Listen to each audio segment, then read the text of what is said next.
Eh bien salut tout le monde, on se retrouve pour une nouvelle vidéo. Avant de bien commencer cette vidéo, je voulais plutôt vous prévenir de trois informations que je voulais vous dire. Première information, je vais changer un peu mon contenu ou voir beaucoup, par exemple vidéo ou stream. La deuxième information, si mon contenu vous plaît, n'hésitez pas à mettre un like, à écrire un com dans les commentaires, à vous abonner et à partager. Ce serait très important pour moi et ça ferait grave plaisir. Et la troisième information, allez voir le sondage qui s'affiche en haut à droite actuellement de la vidéo. C'est très important pour moi. Let's go.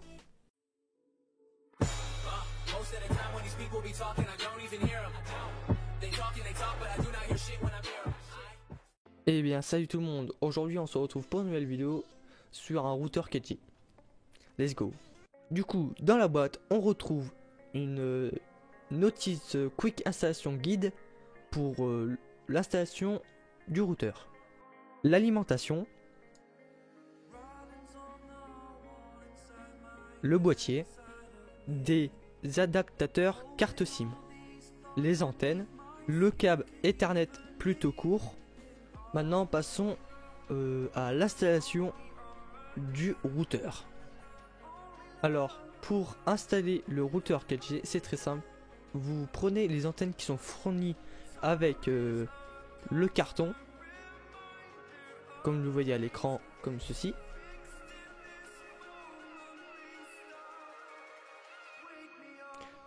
Après, vous les vissez derrière les ports que je vous montre actuellement.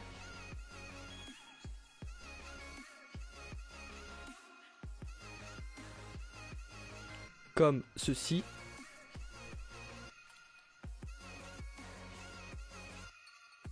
Vérifiez bien que ça soit bien vissé. Pareil pour l'autre. Désolé pour le cadrage.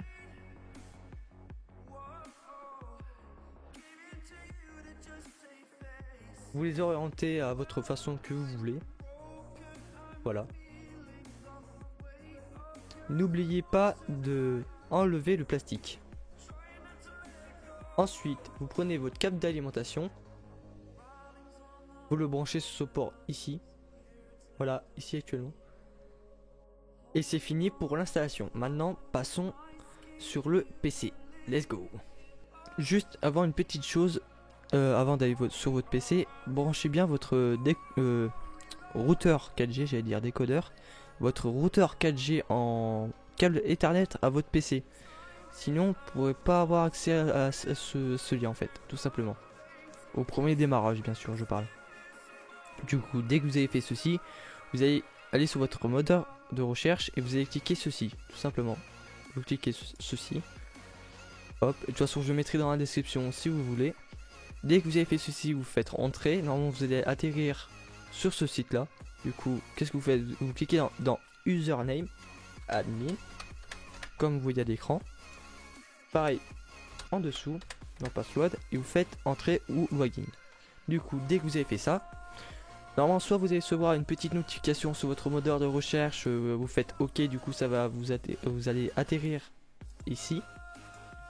Du coup, c'est bien. Mais si par exemple, si vous l'avez pas reçu, ça peut être normal. Vous faites network et ping manager, tout simplement. Du coup, qu'est-ce que vous faites là? Vous marquez le code ici de votre carte SIM pour avoir internet. Du coup, dès que vous avez fait ceci, vous faites appliquer. Et du coup, après, normalement, ça va vous indiquer ping verified. Et du coup, ça veut dire que c'est bien vérifié. Et par exemple, si vous voulez qu'à chaque redémarrage, que pas besoin de vous dire tout le temps remettre le code, bah vous cliquez ici et vous faites appliquer. Et après, pour être sûr que vous êtes bien connecté en internet, vous allez dans statut. Et vous allez voir dans connexion statut, si vous voyez connected, bah ça veut dire que c'est bon. Et si vous voyez pas ça, c'est que vous êtes foiré à un endroit. Du coup, par exemple, comme c'est un routeur 4G, et ben vous pouvez être en 4G ou en 3G, ou sinon ça pouvait être un switch. Alors qu'est-ce que c'est un switch? En gros, ça peut être un câble internet de votre Neufbox qui va à votre routeur, et qu'après il y a plein d'autres périphériques qui vont se connecter dessus, tout simplement. Du coup, pour faire ceci, vous allez dans loading mode et vous allez cliquer ici. Mais si, si vous voulez utiliser votre carte SIM avec votre forfait, vous cliquez ici et vous faites appliquer. En gros save. Et par exemple, vous voulez rester en 4G, si par exemple vous voulez rester en 4G ou en 3G ou les deux en même temps, bah vous allez dans Network et vous allez ici. Si vous voulez rester en 4G, bah vous cliquez ici. Si vous voulez rester en 3G, vous cliquez ici. Et ceci, par exemple, ça peut être des fois soit intermédiaire entre la 3G et 4G, tout simplement. Mais moi, je vais être en 4G, du coup, je clique ici et je fais save, tout simplement. Du coup, après la Wi-Fi, et comme vous voyez aussi, il y a SMS. Du coup, si vous voulez, vous pouvez envoyer des SMS à des personnes que vous voulez. Par contre, on peut pas appeler avec. C'est un petit défaut, enfin pas défaut, mais voilà, vous avez compris. Du coup, après, on peut pas tout faire non plus. Du coup, voilà. Du coup, pour la Wi-Fi, du coup, vous allez cliquer dans Wireless. Alors, pour avoir la Wi-Fi, tout simplement, vous cliquez ici ou sur le bouton actuellement que vous voyez à l'écran. Et ça, c'est le nom de la Wi-Fi. Et par exemple, si vous voulez savoir le mot de passe, vous allez dans Wireless Security. Du coup, il sera là votre mot de passe. Et vous pouvez bien sûr le changer dès que vous, par exemple, vous marquez, je sais pas, par exemple, moi je marque ça. Enfin, non, peut-être pas parce que sinon je vais me perdre. Du coup, je vais marquer GTA 3697, voilà. Et je vais faire save, tout simplement. Bien sûr, j'ai fait exprès, il faut mettre 8 caractères. Parce que sinon, le routeur ne veut pas accepter. Du coup, on va rajouter 2 chiffres en plus, voilà, tout simplement. Vous faites save.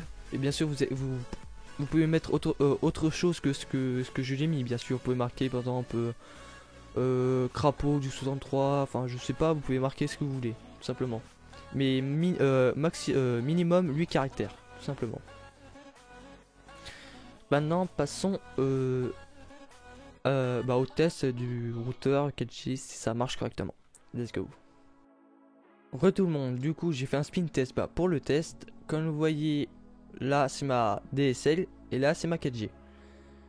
Du coup, comme vous voyez, il y a quand même un débit différent. Du coup, voilà. Et du coup, ah oui, j'étais en Wi-Fi en ce moment là. Du coup, normalement j'ai 30 et 30 de débit. Et pourtant, l'antenne est à 9 ou voire 10 km de chez moi. Du coup, franchement, ce boîtier il est vraiment génial. Du coup, juste avant de donner mes avis pour ce boîtier, les défauts et les avantages, mettez bien votre boîtier vers une fenêtre si c'est bien sûr possible, ou mettre en hauteur si c'est bien sûr possible aussi, parce que sinon vous allez moins de débit. Par exemple, si vous mettez vers un mur, vous aurez moins de débit si vous mettez vers une fenêtre.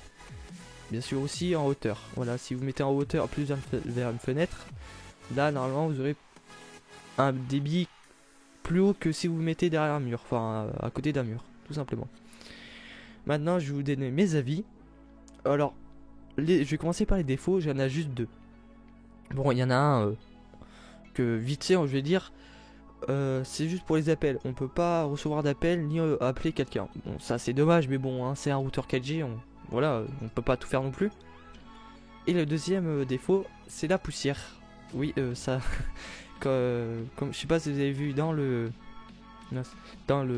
l'unboxing, mais en fait, sur le routeur, si vous enlevez le plastique, ça devient électrostatique et du coup la poussière va venir très très vite sur votre boîtier. Du coup, c'est juste un petit défaut.